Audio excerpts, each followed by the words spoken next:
Quel problème as-tu avec Samuel Eto'o-Fils? L'arnaque. Oui. Il voulait redonner au football camerounais toute sa grandeur. Bobo, c'est venu le moment.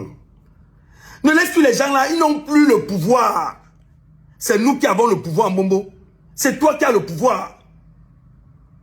Ne les laisse plus t'utiliser, tu vois, le directeur du CNCC, il te trimballe là, tu viens et tout, il tourne avec toi.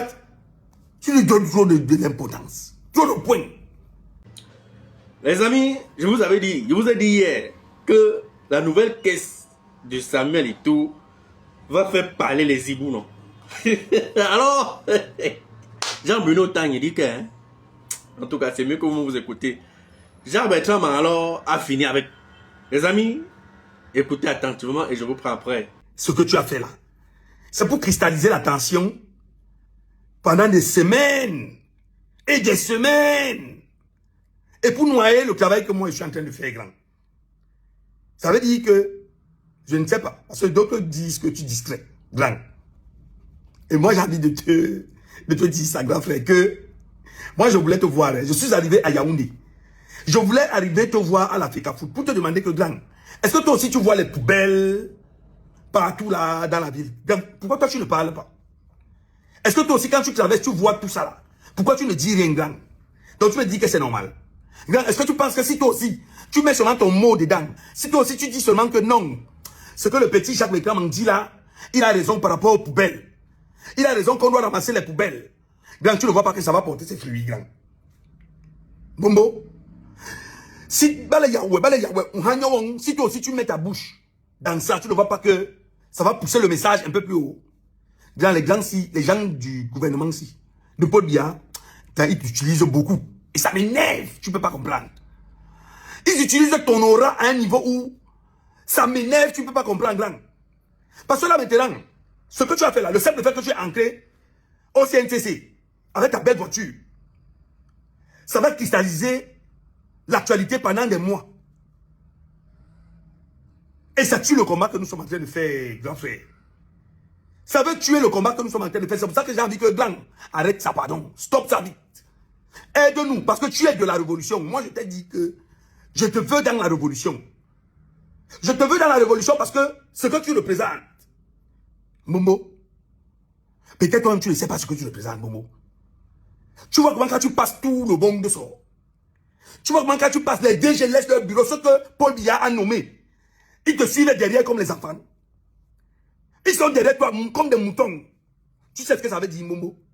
Quand on va se voir, je vais te dire le projet que moi j'ai pour toi. Je vais te dire le projet que j'ai pour toi et tu vas faire ça. N'aie pas peur, Momo, n'aie pas peur. Tu es un enfant de la révolution.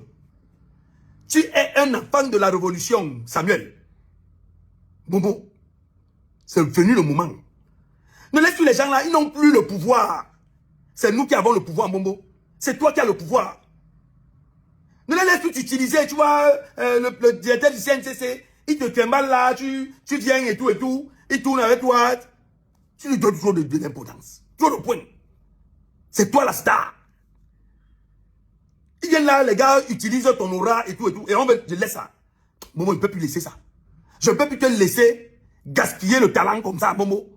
Je ne peux plus te laisser, Momo, laisser que les gens de Paul Biya, si tu utilises comme ça, Momo. Le jour que tu dis que Karaben est bon, ils vont tomber. Le jour comme Momo, tu dis que aujourd'hui c'est fini, ou Karaben est bon, tu n'es plus avec eux, ils vont tomber. Momo, on peut faire ça. Momo, on peut prendre le pouvoir si. C'est même ce pourquoi je suis en train de travailler, Momo. Pour qu'on prenne le pouvoir si, sans que il y ait une seule balle qui trépite à l'air. Je suis en train de travailler pour qu'on prenne le pouvoir si, par une voie démocratique, par une voie reconnue par la Constitution, par la révolution, Momo. J'ai besoin de toi dans la révolution. Tu es d'abord un enfant d'où? Tu es un enfant de nouvelles. Tu as grandi dans des conditions précaires. Maintenant, tu t'es fait toi seul, Samuel. Grand frère, ils ne t'ont pas aidé. Ils ne t'ont pas aidé. Tu es devenu la superstar que tu es. Par ton talent et ton étoile que Dieu t'a donné. Pourquoi est-ce que tu vas laisser que Paul Biya utilise ça comme ça? Que ses amis utilisent ça comme ça? Au point où tu viens brouiller le message. Bobo, non. Gang, je veux que le message aussi. Je veux que la vidéo aussi, que ça t'arrive. Et je veux m'assurer la vidéo aussi, je vais envoyer ça. Je vais donner la vidéo aussi à David. Parce que je suis avec lui tout le temps. Il faut que tu suives la vidéo aussi, Samuel. Samuel, non, ressaisis-toi, grand, pardon. Ressaisis-toi. Grand, c'est toi qui as le pouvoir, grand, c'est toi qui as l'aura. Hey, tu marches avec le directeur du CNCC, Mbappé Penda. Il représente quoi? Il représente quoi? Regarde, il est là-bas dans son bureau, là, tous les jours, il a que personne. Mais le simple fait que tu es arrivé là-bas, regarde-moi tout le monde entier. Tu cristallises l'attention. Bon, on ne peut pas capitaliser ça. Bon, tu crois que les gens du RDPCC, les gens de Paul Biassi, bon, tu crois qu'après ils vont faire quoi? Ils vont faire quoi de toi, Momo? Tu crois qu'ils vont faire quoi de toi? Les mêmes qui envoient les gens sur les réseaux sociaux, disent que oh, tu as pris l'argent, tu as fait comme ça, tu as fait comme ça, tu as détourné l'argent. Ce sont les mêmes, comme tu les vois là. Bangwe Bewe, il ne t'aime pas. Bangwe Bewe, Mambongo, on dit, ouais, il t'utilise. Il ne t'aime pas. Bangwe Bewe, Mambongo, on dit, ouais, il t'utilise seulement. À leur fin inavouée, dis-moi un peu. Mbappé Bena te fait venir au CNCC. Pourquoi? Il veut que ça compte de popularité augmente. Il a donné combien pour ça? En tout cas, il détourne l'argent là-bas et tout ça. Il t'a donné combien? Samuel Eto'o, non. Je dis bien non. Tu es un digne fils de Oumyobé. Tu es un digne fils de Oumyobé, Samuel. Ressaisis-toi, grand. Ne fais plus ça. Bon, ne les aide plus. Prenons notre destin en main, Momo. J'ai besoin de toi dans la révolution. Je suis Jacques Begraman. Aussi, parce que tu n'as jamais été tendre envers une icône camerounaise, Samuel Eto'o fils. Du coup, je vais te reposer la question sous le même ton que tout à l'heure. Quel problème as-tu avec Samuel Eto'o fils? Alors, je ne sais pas pourquoi les gens veulent percevoir ce que je dis au sujet de Samuel Eto'o en termes de problème. D'abord, je ne parle pas... Ça s'apparente à un acharnement. 3 livres. Non, ce n'est pas vrai. D'abord, il faut savoir que moi, je parle de Samuel Eto'o, d'abord en tant que footballeur. À l'époque, j'étais journaliste sportif et je parlais du footballeur. Et j'avais justement dit, quand on me posait une question pareille à l'époque, je crois que c'était en 2014, j'ai dit, je vais arrêter de parler de Samuel Eto'o quand il ne sera plus joueur de l'équipe nationale de football du Cameroun. Tant qu'il est joueur de l'équipe nationale de football du Cameroun, en tant que journaliste, je dois parler de lui, que ça lui plaise ou non. Et pas simplement parce que je suis journaliste, n'importe quel citoyen a le droit de parler de lui comme d'un autre footballeur de l'équipe nationale. Il joue pour l'équipe nationale du Cameroun qui appartient aux Camerounais. Et donc, quand il a arrêté sa carrière en 2014, moi, je n'ai plus jamais parlé de lui. Il y a eu des livres post-2014. Premier livre, programmé pour échouer, qui ne parle pas de lui, spécifiquement. Mais il a quand même... Le titre du livre, c'est « Programmé pour échouer, enquête sur la débâcle des Lions indomptables en Afrique du Sud ». Dans laquelle tu fais de Samuel Eto'o l'un des principaux responsables de cette débâcle. Ce qui est factuel. On va revenir là-dessus. Ce qui est factuel. Donc ça, c'est 2010. Oui. Quand on revient, j'étais à la Coupe du Monde en Afrique du Sud. Il y a eu cette débâcle. Là, on a été avant-dernier à la Coupe du Monde. Et donc, je me suis dit, je ne peux pas me contenter des articles que j'ai publiés dans le journal Le Jour comme envoyé spécial. Je peux aller plus loin et j'ai publié un livre qui, heureusement, a été un grand succès. En 2014, bis repetita, je suis au Brésil pendant la Coupe du Monde au Brésil. Et il y a cette débâcle-là sur fond de crise grave. Une crise de vestiaire très très grave où les Lions indomptables cette fois descendent un peu plus, ils sont derniers de toute la compétition. Et je publie un autre livre qui s'appelle La tragédie des Lions indomptables. Bon, ça n'a rien à voir avec... le titre peut-être, oui. Mais dans le livre, Samuel Eto'o parce qu'il fait partie de l'équipe nationale. J'ai parlé de lui, tout comme j'ai parlé de Assou Ekoto qui s'est battu en plein match avec Benjamin Moukandjo. J'ai parlé de Rigobert Song là-dedans. J'ai parlé du ministre des Sports de l'époque. J'ai parlé du président du comité de normalisation. En fait, le problème, c'est que les gens estiment que pour je ne sais quoi, et au nom de quelle logique, on ne doit pas parler de Samuel Eto'o. Non. Tant qu'il est une personnalité publique qui gère la chose publique ou alors qui fait partie de la chose publique, je suis désolé, on va parler de lui. Ton troisième livre. Le troisième livre, L'arnaque. Oui. Il voulait redonner au football camerounais toute sa grandeur. Là, par contre, là, c'est quand même Samuel Eto'o. Là, c'est le seul livre qui lui est véritablement consacré. Parce que Programmé pour échouer, ce n'est pas un livre sur Samuel Eto'o. Programmé pour échouer, c'est un livre qui parle de la débâcle des Lions indomptables et qui analyse les responsabilités de chacun. Mais regarde, Bruno, la tragédie des Lions indomptables, je vais finir. Oui. Pardon. Oui. La tragédie des Lions indomptables, pareil. Oui. C'est un livre qui parle de la débâcle du Cameroun à la Coupe du Monde au Brésil. Et j'en profite dans ce livre également pour explorer un certain nombre. On va revenir sur chacun des livres. C'est le dernier, oui. C'est le dernier qui parle de l'arnaque, qui parle effectivement. Et là, il est président de la fédération. Oui. Et là, je parle de lui en tant que président de la fédération. Donc, que tu as soutenu, tu as travaillé avec lui. Très bien. Alors, moi, pourquoi est-ce que je me dis, on peut soupçonner un acharnement sur Samuel Eto'o, c'est que tu as parlé de... tu as écrit 2 livres sur les Coupes du Monde en 2000 et... non, les deux dates, excuse-moi. Oui, 2010 et 2014. Ok. Entre 2010 et 2014, le Cameroun est reparti en Coupe du Monde. Et il y a eu des débâcles. On ne t'a pas entendu faire un livre pour expliquer ce qui s'est passé en 2018 ou en 2022. Enfin, les autres Coupes du Monde où le Cameroun est parti. On n'a pas vu de livre de Bruno Tagneux, Jean Bruno, pour dire voilà pourquoi. C'est parce qu'à chaque fois qu'on est parti en Coupe du Monde, depuis là, ça a été des débâcles. À chaque fois.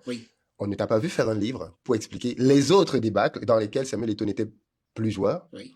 On n'a pas vu de livre. Et du coup, on peut se demander, mais pourquoi Jean Bruno donc? Tu vois d'où on peut commencer à se demander. Je comprends tout à fait. Pourquoi est-ce que c'est quand Samuel Eto'o est là qu'il écrit? Quand Samuel Eto'o n'est pas là, il n'a rien à nous expliquer? Alors, précisément parce que je n'ai pas couvert les autres Coupes du Monde. Pourquoi? Parce que Samuel Eto'o n'était pas là? Non, pas pour ça, parce que je n'étais plus au service des sports. D'abord, première chose, en 2010, je suis chef du service des sports du quotidien Le Jour quand je vais en Afrique du Sud. Donc, ma place y est tout à fait légitime.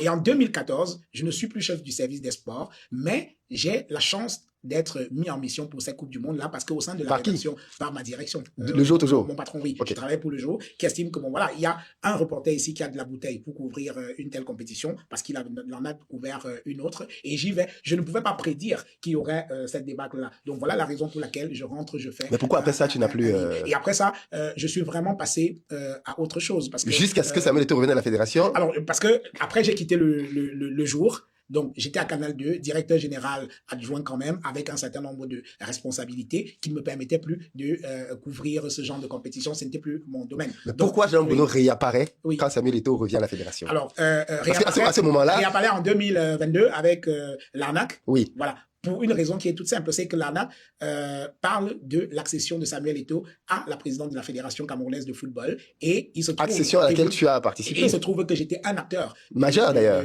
Peut-être... Oui, parce que tu es devenu une figure visible. Ben, c'est très gentil. Bien sûr, oui, de la victoire de Samuel Eto'o. Oui, donc pour moi... Ce qui a déjà surpris beaucoup de gens. Mais oui. On peut en parler, il n'y a pas de souci. Donc, pour moi, c'est tout à fait cohérent. C'est-à-dire que après la Coupe du Monde de 2014, Samuel Eto'o arrête sa carrière. Hein.